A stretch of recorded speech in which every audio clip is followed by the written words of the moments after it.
કેમ છો તમે બધા? આઈ હોપ તમે બધા મજામાં હશો. તો આજની આપણી રેસીપી છે બાજરાના લોટમાંથી સુરમુરિયા બનાવીશું. તેના માટેના ઇન્ગ્રીડિયન્ટ્સ જોઈ લઈએ.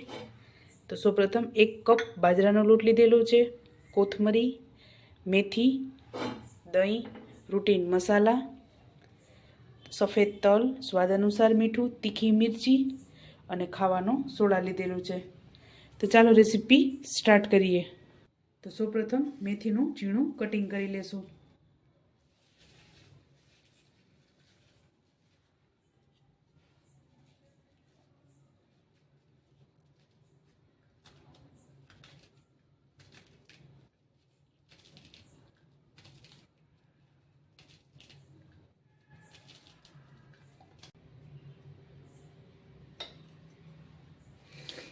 ત્યારબાદ સફેદ તલ એડ કરશું, થોડાક સ્વાદ અનુસાર મીઠું એડ કરશું, તીખી મિરચી એડ કરશું. 1 નંગ લીધેલી છે કારણ કે આપણે આમાં લાલ મરચું યુઝ કરવાનું નથી. ત્યારબાદ કોથમરી અને બાજરાનો લોટ 1 કપ લીધેલો છે મેં અહીંયા.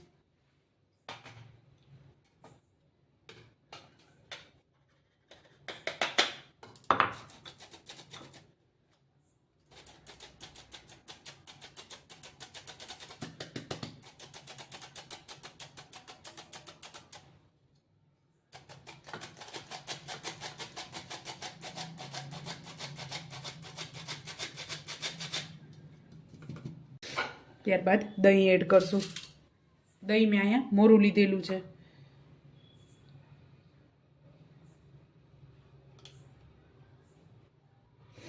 આપણે 2 ચમચી જેટલું દહીં એડ કરેલું છે. ત્યારબાદ મસાલા એડ કરશું. 1 ટીસ્પૂન હળદર એડ કરશું. કશ્મીરી મરચું 1 ટીસ્પૂન જેટલું જ આપણે એડ કરવાનું છે. ધાણા જીરું 2 ચમચી.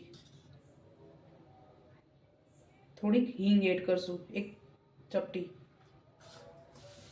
તો આપણે આ બધી વસ્તુને મિક્સ કરી લેશું. લાસ્ટમાં આપણે ખાવાનો સોડા એડ કરશું.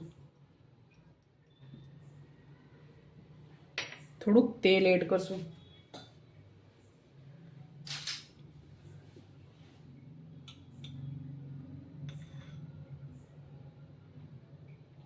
એક ચમચી જેટલું તેલ એડ કરેલું છે. તો હવે આપણે આને મિક્સ કરી લેશું.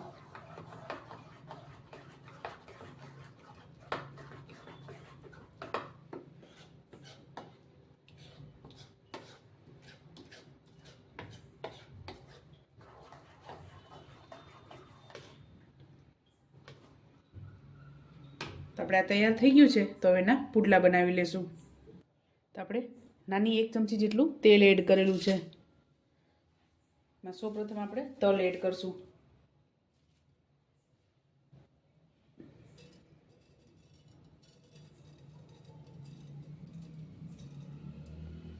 અને જીરું એડ કરશું, થોડુંક આખું જીરું.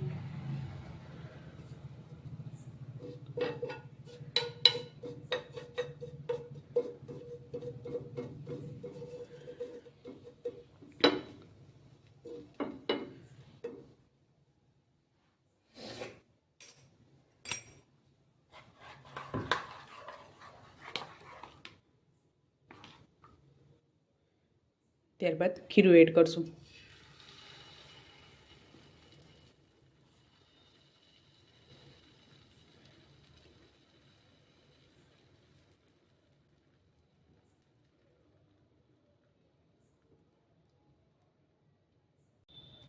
તો આપણે આ એક સાઈડ પાકી ગયું છે, તો આને ટર્ન કરી લેશું. ઉપર પણ મેં સફેદ તલ એડ કરેલા છે.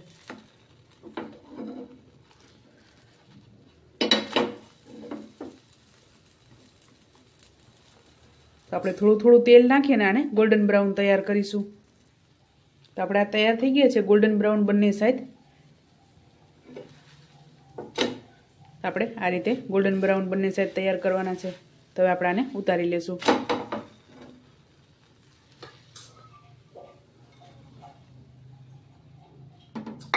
આ જ રીતે આપણે બધા તૈયાર કરી લેશું. તો ચાલો મિત્રો, તૈયાર છે ગરમા ગરમ બાજરીના લોટના સુરમુરિયા. તમે પણ આ જ રીતે બનાવજો અને મને યાદ કરજો. મારા વિડીયોને લાઇક, શેર અને સબસ્ક્રાઈબ કરવાનું ભૂલતા નહીં. તો ચાલો મળીશું નેક્સ્ટ વિડીયોમાં.